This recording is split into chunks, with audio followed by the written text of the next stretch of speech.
పరిశుద్ధుడైనటువంటి దేవుడు, నిత్య నివాసి.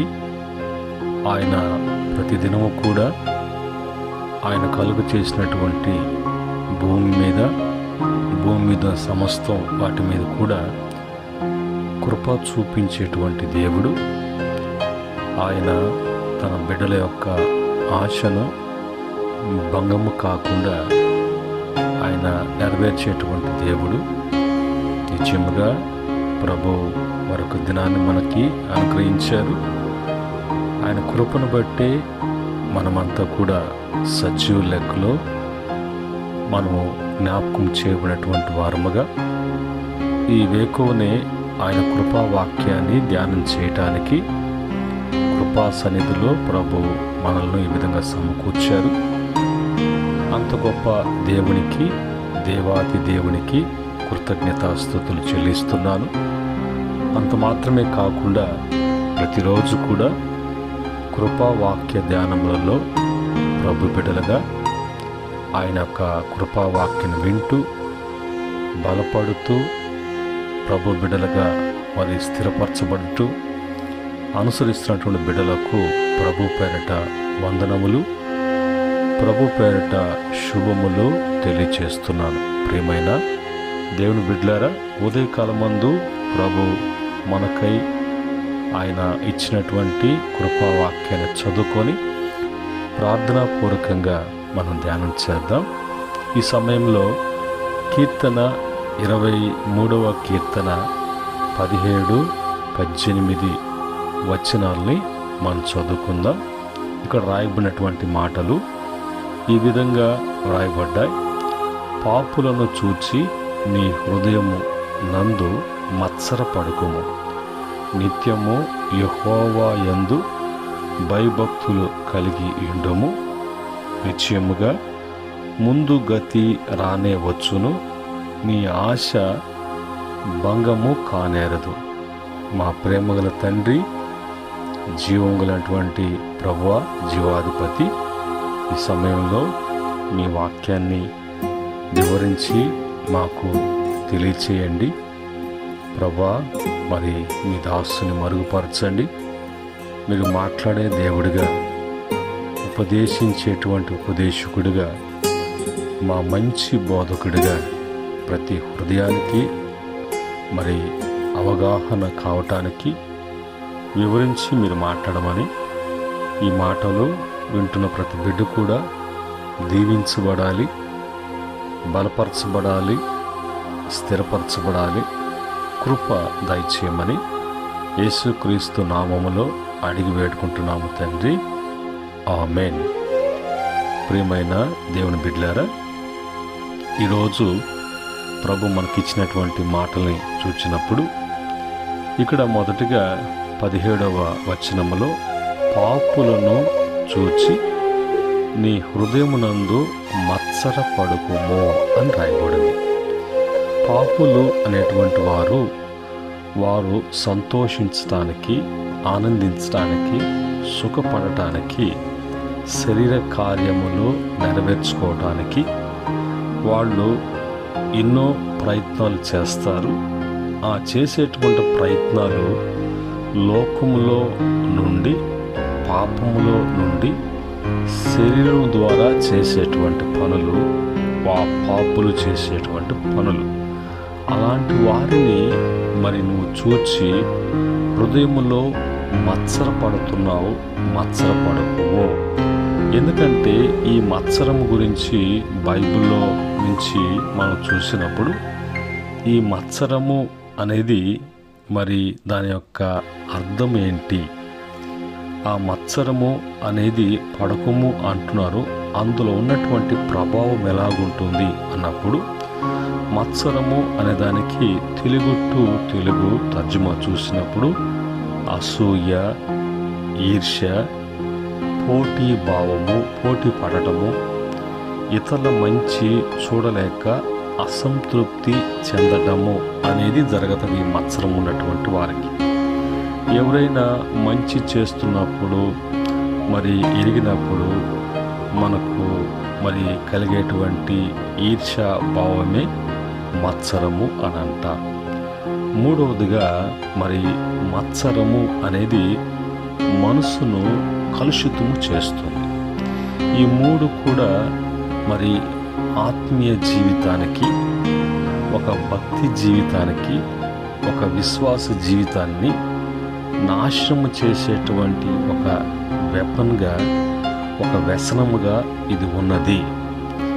దీన్ని నీలోకి ప్రవేశపెట్టేవాడు సాతానుడు.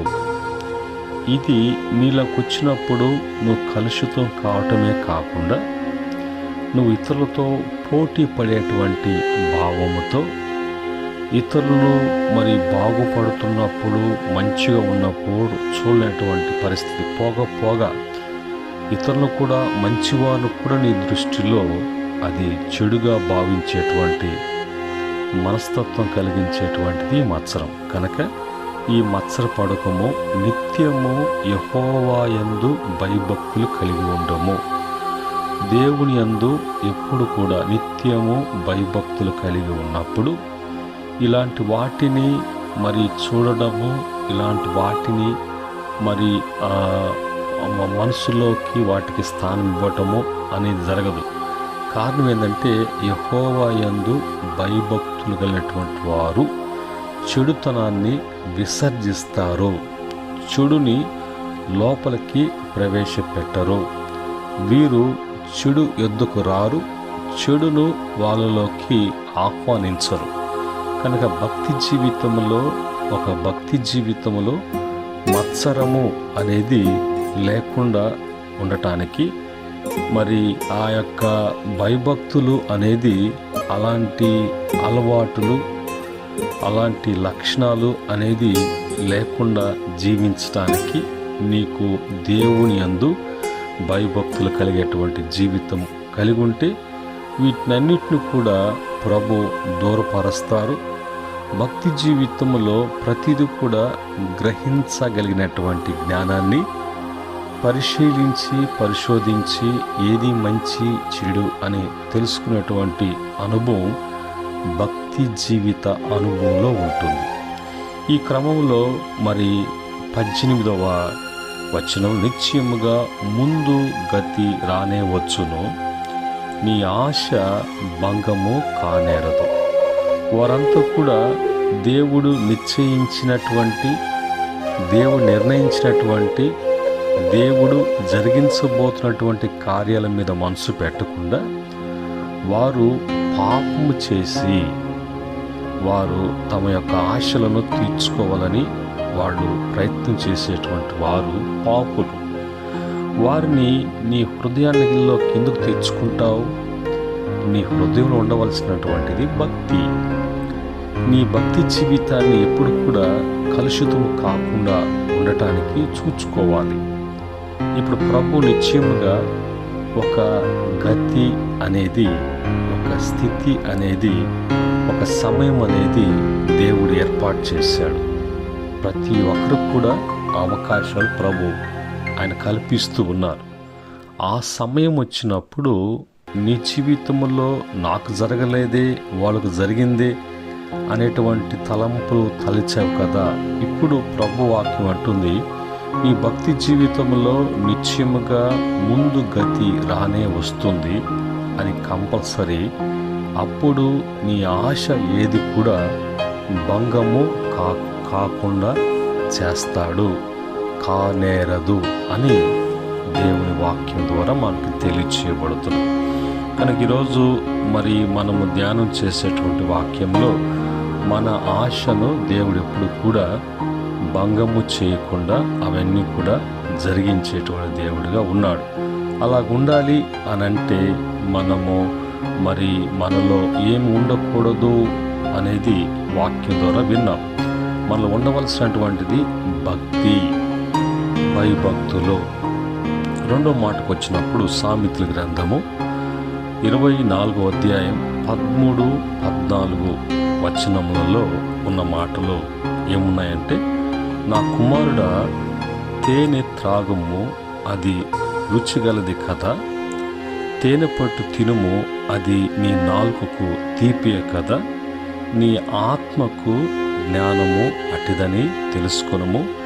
అది నీకు దొరికిన ఎడల ముందుకు నీకు మంచి గతి కలుగును, నీ ఆశ భంగము కానేరదు అని రెండవసారి కూడా ప్రభు తెలియజేస్తున్నాడు. ఇప్పుడు తేనె పట్టును చూసినప్పుడు అది రుచిని ఇస్తుంది, తీపిని ఇస్తుంది. అలాగనే మన యొక్క ఆత్మలకు జ్ఞానము అంత అవసరం. జ్ఞానం లేనప్పుడే అన్నీ నమ్మవలసి వస్తుంది, అందరి చేత మోసగించబడాల్సి వస్తుంది. ఏది చూసినా కూడా అది నిజమేమో అన్నట్టుగా చివరికి నామకార్థముగా మూఢ ఆచారాలు, మూఢ నమ్మకాలలోకి వెళ్ళిపోవటం కారణం ఏంటంటే జ్ఞానము లేకుండా ప్రవర్తించుట. కనుక ఇప్పుడు మరి మన ఆత్మకు జ్ఞానము లభించాలి. మన ఆత్మకు మరి ఏ విధంగా అయితే రుచి తీపి ఉన్నదో అలాగనే జ్ఞానం అనేది మన ఆత్మకు రుచిగా తీపిగా ఉన్నటువంటి అనుభవంలో మనకు ఆ జ్ఞానము లభించిన ఎడల, ఆ జ్ఞానము మనము పొందుకునే ఎడల మరి మనకు ముందు మనకి గతి రానే వచ్చును.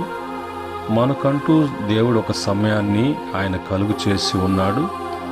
అందును బట్టి మన ఆశ తిరిగి ఎన్నడూ కూడా భంగము కానేరదు.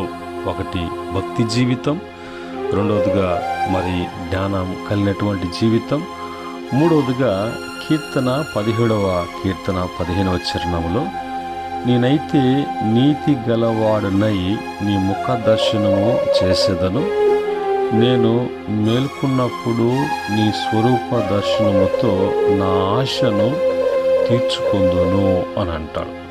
మూడవదిగా మరి మనలో ఉండవలసినటువంటిది ఏంటంటే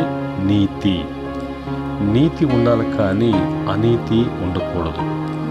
క్రమము ఉండాలి, కానీ అక్రమము అనేది ఎప్పుడు కూడా ఏలుబడి చేయకూడదు. నీతి గలవాడినై నేను నీ ముఖ దర్శనము చేసేదను. నీతి కలిగి ఉన్నప్పుడే దేవుని యొక్క దర్శనము అనేది కలిగి ఉంటుందన్నట్టుగా ఆయన ముఖ దర్శనము చేయటానికి నీతి గలవాడినైనట్టుగా భక్తుడు చెప్తాడు. నేను మేల్కొన్నప్పుడు స్వరూప దర్శనముతో ఆయన స్వరూప దర్శనం చూస్తున్నాడు, మరి ముఖ దర్శనము చూస్తున్నాడు. కారణము నీతి గలవాడై. దీన్ని బట్టి మరి అతని యొక్క ఆశలన్నీ కూడా తీర్చబడటానికి దేవుని యొక్క సహాయము అందించబడుతూ ఉన్నది. ఈ యొక్క 3 మాటలను బట్టి, ఈ 3 వచనాల్లో చెప్పినటువంటి మాటలను బట్టి మనలో భక్తి అనేది తగ్గినప్పుడు ఆటోమేటిక్గా మనము లోకాన్ని చూస్తాం. రెండవదిగా జ్ఞానము అనేది మనకు లేకపోతే అజ్ఞానులుగా మనం అన్నీ కూడా నమ్మి అన్నిట్లో కూడా మరి పాలు పంపులు కలిగి అపవిత్రపరచుకుంటాం. మూడవదిగా నీతి అనేది లేకపోతే మరి అన్యాయము అక్రమముతో కూడినటువంటిదిగా, బలాత్కారముతో కూడినటువంటిదిగా, నీతి మాలి క్రమం తప్పి ఏదేదో చేయాలనేటువంటి ఉద్దేశంతో వెళ్ళిపోయి భ్రష్టులుగా మారిపోతారు. అవి ఏవి కలగకుండా ప్రభు వాక్యము మనకు ఉదయకాలమందు కృపావాక్యము చేత మనం హెచ్చరించబడుతూ ఉన్నాం. అందును బట్టి దేవునికి స్తోత్రము కలుగునుగాక. మరి బైబిల్లో మరి రాయబడినటువంటి మాటలో సామెతల గ్రంథం 10:3 యెహోవా నీతిమంతుణ్ణి ఆకలగొననీయుడు, భక్తిహీనుని ఆశ భంగము చేయును. నీతిమంతుడు ఏ రోజు కూడా అతని యొక్క ఏది కావాలో అదన్నీ కూడా ఆయన ఇస్తారు. మరి అతనికి కొదువ లేకుండా, కొరత లేకుండా చూసుకుంటారు. అయితే మరి భక్తిహీని విషయంకి వచ్చినప్పుడు భక్తిహీనునికి విపరీతమైనటువంటి బుద్ధి కలిగినటువంటి వాడుగా ఉంటాడు. కాబట్టి వాడు ఏది పడితే అది వాడు కలిగి ఉండటానికి మరి తన యొక్క భక్తి అనేది, జ్ఞానం అనేది, నీతి అనేది అతనిలో కనిపించదు.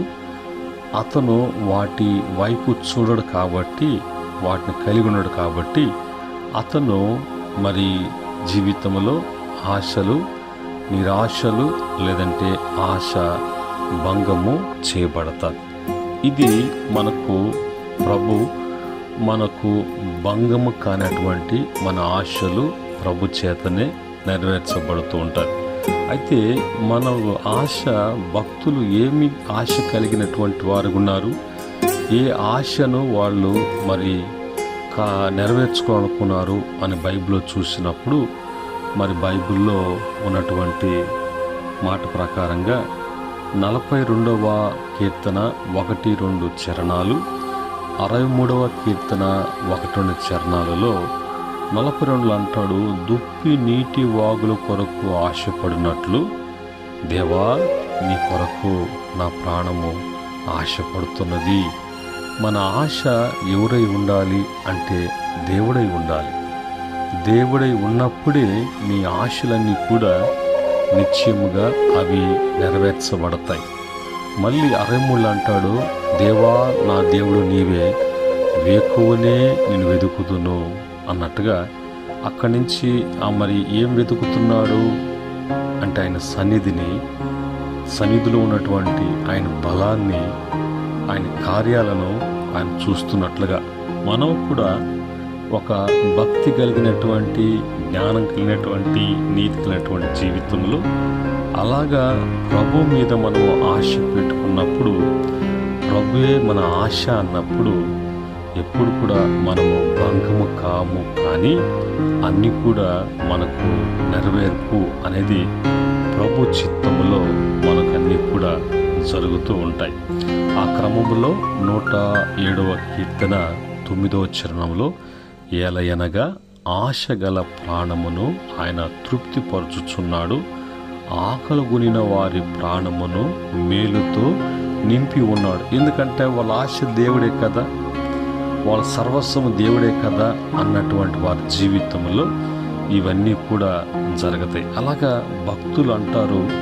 మరి బైబిల్లో నుంచి మనం చూసినప్పుడు 119వ కీర్తన 20వ చరణంలో, నీ న్యాయ విధుల మీద నాకు ఎడతగని ఆశ కలిగి ఉన్నది, దాని చేత నా ప్రాణము క్షీణించుచున్నది. దేవుడి న్యాయ విధుల మీద. అలాగనే మరి 119వ కీర్తన 81వ చరణంలో, నీ కొరకు నా ప్రాణము సొమ్మసిల్లుతున్నది, నేను నీ వాక్యం మీద ఆశ పెట్టుకుని ఉన్నాను. ఇక్కడెక్కడ కూడా లోపము, శరీరము, పాపము అని ఏది కూడా లేదు. అంతా కూడా వాళ్లకు దేవుడే అన్నట్లుగా జీవించారు కాబట్టి వాళ్ళ ఆశను దేవుడు ఎప్పుడు కూడా నిరాశగా మార్చలేదు. వాళ్ళ ఆశను ఆయన తృప్తిపరచడమే కాకుండా వారి జీవితాలలో మరి లెక్కలేనటువంటి మేలులు పొందుకోవటానికి ఆయనే సర్వస్వము అన్నప్పుడు ఆయన వలన సమస్తము కూడా వాళ్ళ జీవితాల్లో కలిగి ఉండటానికి, పొందుకోవటానికి, అనుభవించటానికి, జీవించటానికి ఆయన ధారాళముగా ప్రభు ఇచ్చేటువంటి దేవుడిగా ఉన్నారు. ఆ విధంగా భక్తులు జీవితము అలా జీవించారు. మరి లోకంలో ఉండి ఒక అతను జీవించినటువంటి వ్యక్తి, అతను మహా ధనవంతుడు, ఊదారంగ వస్త్రాలు ధరించుకోవాలి, ఉదయం లేచిన కాడించి పడుకోబోయేంత వరకు సుఖించాలి అని ఆశ. అతను మరి చూసిందల్లా కూడా అతనికి కావాలి, ప్రతి దాని మీద తన ఆశను తీర్చుకోవాలి. అది తిండి కావచ్చు, త్రాగడం కావచ్చు, మరి వ్యసనాలు కావచ్చు, అలవాట్లు కావచ్చు, ప్రతిరోజు. అలాగనే అతని ఇంటి ముందు ఒక దరిద్రుడును, వాళ్ళంతా కూడా మరి అనారోగ్యంతో ఉన్నటువంటి ఒక అతను ఉన్నాడు. నేను చెప్పేటువంటి వ్యక్తి అతను ధనవంతుడు, ఇంకొక వ్యక్తి అతను దరిద్రుడు, పేదవాడు. ప్రతిరోజు కూడా ఆ దరిద్రుని చూస్తున్నాడు ధనవంతుడు. అదే మార్గాన్ని వెళ్తున్నాడు, వస్తున్నాడు. తన సుఖానికి, తన ఆశకి ఏది కొదువ లేకుండా అన్నీ కూడా అనుభవించడానికి, నెరవేర్చడానికి అనేక ప్రయత్నాలతో ఒక మాటలో మరి పాపం చేయడానికైనా సరే, నేరం చేయడానికైనా సరే అన్నట్టుగా జీవించాడు. ఒక దినం వచ్చింది, దరిద్రుడు మొదటగా భూమి మీద నుంచి తన జీవితాన్ని ముగించుకున్నాడు. ఈ భూమి మీద నుంచి తన యొక్క దేహంలో నుంచి అతను వేరు చేయబడుతున్నప్పుడు దేవదూతలు వచ్చి ఆ లాజరును తీసుకెళ్ళి పరదేశంలో అబ్రహాము రొమ్మున ఆనుకునేటట్లుగా ఆడ విడిచిపెట్టారు. ఈ ప్రతిరోజు సుఖిస్తున్నటువంటి ధనవంతుడు కూడా ఒక దినాన అతను ఈ లోకాన్ని విడిచవలసినటువంటి సమయం వచ్చింది. అతను విడిచాడు, వెళ్ళి వేతన పడుతున్నటువంటి స్థలంలో ఉన్నాడు. అక్కడ సందర్భము అతను అంటాడు, నీ పక్కనటువంటి లాజరు, అంటే ఇంతకాలము నువ్వు సుఖించేటప్పుడు లాజరు యొక్క కష్టాలు, బాధలు, ఆ యొక్క మరి అతనికి కలిగినటువంటి ఆ ఆకలి, ఆ దప్పిక, ఆ వస్త్రహీనత ఇవన్నీ చూసావు. అవన్నీ చూసి నా మనసులోకి తీసుకుంటే నా సుఖానికి ఎక్కడ భంగం కలుగుతుందో అన్నట్టుగా చూసి చూడనట్టుగా జీవించిన జీవితం ఒక దినాన ఆ జీవితం కూడా ముగించాల్సినటువంటి టైం వచ్చినప్పుడు, ముగించిన తర్వాత ఒకడు యాతన పడుతున్నాడు నరకములో, ఇంకొకడు పరదేశంలో సంతోషిస్తున్నాడు. కనుక లోకంలో ఆశ కలిగి నరకానికి వెళ్ళాడు. మరి లోకములో ఆశను చంపుకొని దేవుడే నాకు సర్వస్వం అనుకున్నటువంటి వాడు పరలోకానికి, పరదేశికి ఎత్తపడ్డాడు. మనం కూడా మన జీవితాలు కూడా ఈ లోకంలోనే అంతేగా ఉంటాయి. ఈరోజు మనము అలాంటి అనుభవంలోకి, ధనవంతుల అనుభవంలోకి పోకుండా మన ఆశ దేవుడై ఉన్నట్లుగా మన యొక్క ఆశలు ఎప్పుడు కూడా నిరాశలు కాకుండా, భంగము కాకుండా ప్రభువే మన ఆశ అన్నప్పుడు ఆయన మనకి ఏది కూడా కొదువ లేకుండా, తక్కువ కాకుండా సమస్తము కూడా మనకు ధారాళంగా ఇవ్వటానికి మనకంటూ ఒక సమయాన్ని ప్రభు ఆయన ఏర్పాటు చేశారు. ఆయన ఉద్దేశములో, ఆయన యొక్క ప్రణాళికలో మనకు అవన్నీ కూడా ఆయన ఇవ్వటానికి ఇష్టపడుతున్నారు. అయితే మనము పాపులను చూడకూడదు, లోకాన్ని చూడకూడదు, మనుషులు చూడకూడదు.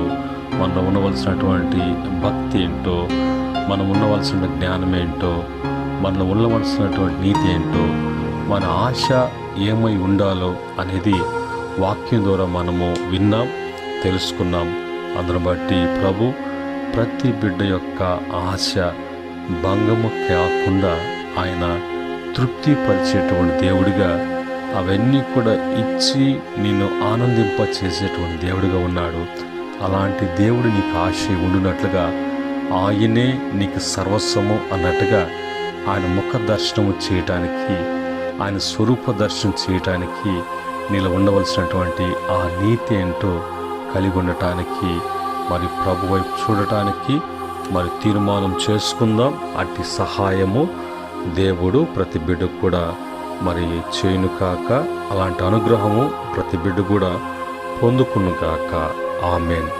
కృపా సత్య సంపూర్ణుడైనటువంటి దేవ, కృపతో మమ్మల్ని జ్ఞాపకము చేసుకుంటూ నీ కృపను బట్టి మమ్మల్ని వేళలా మా ఆశలను తీర్చేటువంటి ప్రభు, ఈ దినాన మా జీవితాలలో ప్రభా మరి ఒక గొప్ప మలుపు తిరగటానికి నాయన మీరు ఇచ్చినటువంటి మాటలను బట్టి ఇంతవరకు మా జీవితాలలో ఫెయిల్యూర్స్ని చూస్తున్నాం, నిరాశని చూస్తున్నాం. కానీ ఆశకు తగినటువంటి ఆ ఫలము చూడలేకపోవడానికి కారణం ఏంటో మీరు తెలియచేశారు. ఈ మాటలను బట్టి ప్రతి బిడ్డ కూడా బలపడటానికి, ప్రతి బిడ్డ కూడా ఆశలు నీలో తీర్చుకోవటానికి, తృప్తి కలిగి ఉన్నటువంటి జీవితము ప్రతి బిడ్డ కూడా అనుగ్రహించమని మీ యొక్క కృపకు, దయకు ప్రతి బిడ్డను, కుటుంబాన్ని మీ చేతికి అప్పగిస్తుండగా మీరే ఘనత వహించండి.